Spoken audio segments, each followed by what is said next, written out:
Bismillah ar-Rahman ar-Rahim. Babu ma ja'a fi kuhli Rasulullah sallallahu alayhi wa sallam. The chapter that has come concerning the kuhl of the Prophet sallallahu alayhi wa sallam, the antimony. Antimony is a type of powder or crushed stone that the Prophet sallallahu alayhi wa sallam used to apply to his eyes. So this is a sunnah of the Prophet sallallahu alayhi wa sallam, and he has not only used it, but he also encouraged us to use it, and he stated that it has several benefits. Now, this actually brings up a very interesting question, at least for the people who do this as a sunnah. And that is that certain times there are deeds of the Prophet ﷺ that are twofold. One is that they're sunnah, and two is that they have some sort of benefit as well. For example, walking quickly, right? So the Prophet ﷺ used to walk quickly. Now that's the sunnah. In and of itself, walking quickly is a sunnah. But at the same time, it has health benefits, right? So you think about walking quickly increases your heart rate, and it probably has countless health benefits. It keeps your blood flowing, etc. So now here's a sunnah that has two dimensions to it. So doing it for the sake of the benefits is okay, but we should have the niyyah of doing it because it's a sunnah of the Prophet ﷺ. So that's the important thing in these particular sunnah. And like kuhl is an excellent example. Not only did the Prophet ﷺ do it, but it also has benefits, and the Prophet ﷺ explained them. So we should do it for both reasons. But the primary reason should be because the Prophet ﷺ did it. And so therefore we should do it as well. I mean, today science might say something has a benefit, and tomorrow science will say, well, no. I mean, how many times does science change their mind on so many issues? Similarly, science might say, having a little drink of alcohol before you go to bed is beneficial to your cholesterol. It doesn't make a difference to us. Because why? Because we have you have to understand the classification of the deen. You have three levels of understanding. You have your five senses, and then where your five senses end, your mind begins. So your mind takes in all the five senses, and then you have your mind then makes up ideas from it. The five senses, then the mind, and then nafs. Where the mind ends, the nafs takes over. So what this shows you the relationship of things. That if you feel something, if you touch something very cold, right? You touch something freezing cold, you feel it and you feel like it's burning. You feel like it's hot. It'll burn you if you touch something very cold. And so, although it feels like it's burning, in essence, your mind knows that this is not burning because of heat, it's burning because of cold. Where the aql ends, the mind takes over. The nafs takes over.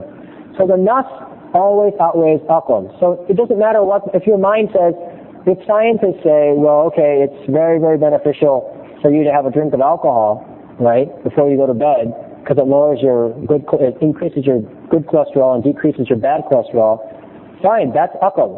But you have a nafs that knocks it out, because the Quran says you can't do it. So therefore the Quran always outweighs aql. So when you get benefits, unless the Prophet ﷺ told you, but if you get some medical benefits from science, that's aqli. And the nafs always outweighs it. So you always want to go according to the nafs. The nafs is, in this case, the nafs is easy because the Prophet ﷺ not only said do it, not only did it, but also told you that there's benefits.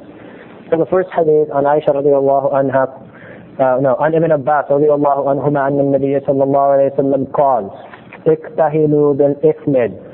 The Prophet sallallahu alayhi wa sallam said that apply antimony to your eyes. فَإِنَّهُ يَجْلُ الْبَصَرِ, because verily it polishes the eyesight. وَيُنْبِتُ الشَّعْرِ, and it causes the eyelashes to grow. So in this particular hadith we see that the sunnah of wearing the kuhl, that it does, and there's a couple benefits as well. First, the Prophet ﷺ commands it. Then he provides two benefits. First of all, it polishes the eyesight, and second of all, it causes the eyelashes to grow.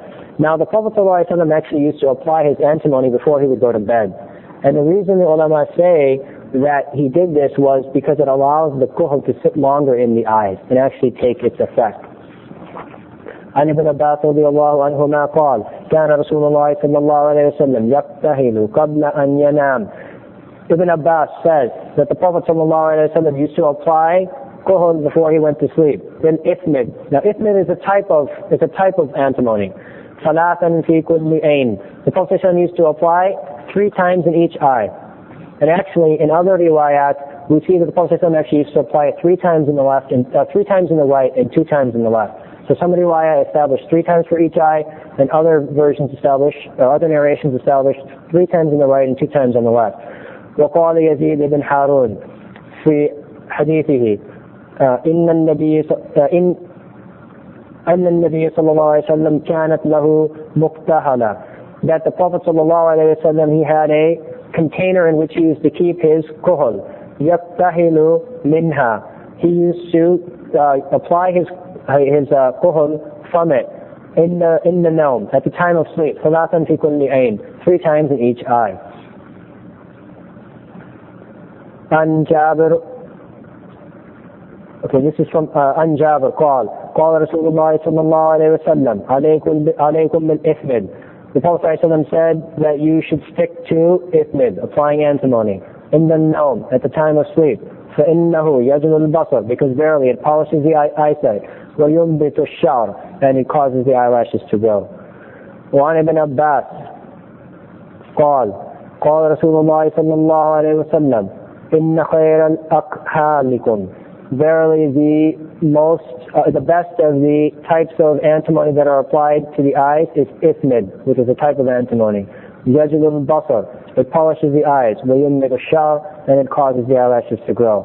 عن ابن عمر رضي الله عنهما قال رسول الله صلى الله عليه وسلم عليكم بالإثمد. Ibn Umar رضي الله عنهما said that the Prophet صلى الله عليه وسلم said you should stick to ithmid. فإنه يجل البصر وينبت الشعر, verily it polishes the eyesight and it causes the eyelashes to grow. Okay, we'll stop there inshallah.